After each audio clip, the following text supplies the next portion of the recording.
गावाकडली 3.5 एकर जमीन विकून छत्रपती मल्टीस्टेटमध्ये ठेवली होती मुलांच्या शिक्षणासाठी।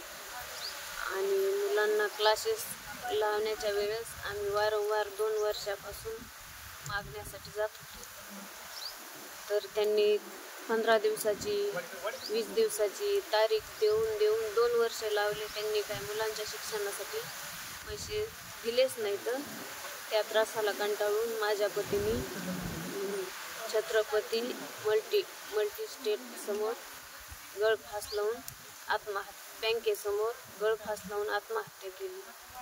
याची सरकारने नोंद घ्यावी आणि आम्हाला न्याय द्यावा।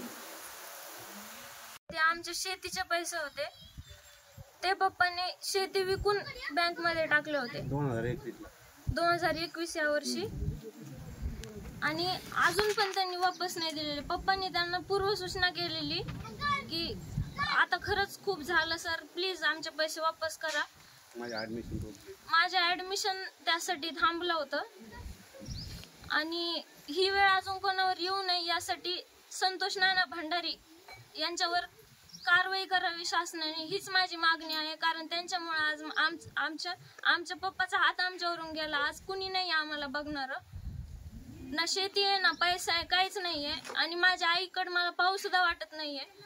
आम्ही गेवराईमध्ये राहायचो, किरायाने राहत होतो। माझी आई ब्लाऊज शिवायचे दिवस रात्र आमच्या शिक्षणासाठी।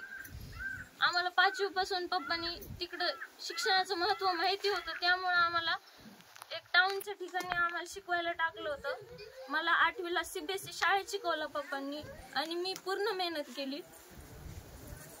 आज माझे पप्पाच माझ्यासोबत नाहीयेत, बस का।